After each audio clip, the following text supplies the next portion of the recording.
मैं इस मंच से, मेरे तमाम साथी इस मंच से, कांग्रेस के वरिष्ठ नेता इस मंच से, अन्य तमाम मंचों से महिला अपराध के बारे में बेखौफ होकर बार बार बोलते हैं और सरकार की जवाबदेही तय करते हैं। क्योंकि यह भी सच है कि अगर देश में हर घंटे 43 महिलाओं के खिलाफ अपराध होता है तो चुप रहना संभव नहीं है, उसको नहीं बर्दाश्त किया जाएगा। और लगातार ऐसा हो रहा है।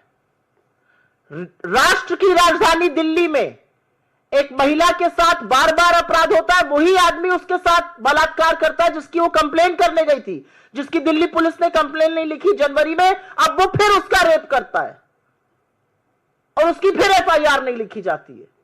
ओडिशा में एक छात्रा बीच पर गई, वहां पर 10 दानवों ने उसका गैंगरेप कर दिया। असलियत यह है कि छत्तीसगढ़ में एक आदिवासी औरत का इतनी बुरी तरह से गैंगरेप हुआ और उसकी अतड़ियां तक बाहर मिली। मुजफ्फरपुर में दलित बच्ची का सिर्फ गैंगरेप ही नहीं हुआ, उसके बदन पर 20 बार चाकू से गोदे हुए निशान मिले, उसकी अंततोगत्वा 1 जून को मृत्यु हो गई। असम के कछार में, बालाघाट में, मध्य प्रदेश के, मैं पढ़ती ही जा सकती हूं। उत्तर प्रदेश में नाबालिग बच्ची का चलती कार में रेप होता है, उसके साथी को बाहर फेंक दिया जाता है जिसकी मृत्यु हो जाती है। तो ऐसा नहीं है कि सब चंगा है।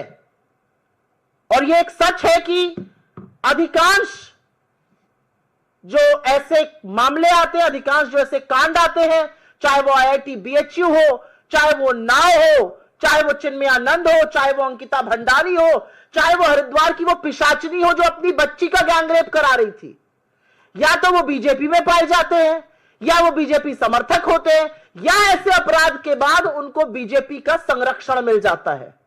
असलियत इस बात की है। और इसलिए कुछ सवाल जरूर उठते हैं और ये सवाल उठने वाजिब भी हैं। सवाल इसलिए उठते हैं क्योंकि अगर प्रज्वल रेवन्ना का प्रचार करने मोदी जी जाएंगे, अगर हर कीमत पर आईआईटी बीएचयू के गैंग रेपिस्ट को बचाने में सारी भाजपा जुट जाएगी, तो पॉलिटिकल संरक्षण मिल रहा है और इसीलिए अपराधी इतने बेखौफ हो रहे हैं। बड़ी बड़ी जो स्कीम्स हैं, चाहे वो निर्भया हो, चाहे वो बेटी बचाओ बेटी पढ़ाओ हो, जो अब मिशन शक्ति के अंतर्गत सब सब्ज्यूम हो गई हैं, उसके लगातार फंड काटे जा रहे हैं। लेकिन इन सब बातों के बावजूद आज सच ये है कि आप डोमेस्टिक फ्रंट पर आप आधी आबादी को देश में न्याय नहीं दे पा रहे, आधी आबादी को देश में सुरक्षित नहीं कर पा रहे। आधी आबादी के खिलाफ जब अपराध होता है तो आपके मुंह से चू नहीं निकलती। आपका संरक्षण अपराधी को मिलता है, बार बार मिलता है।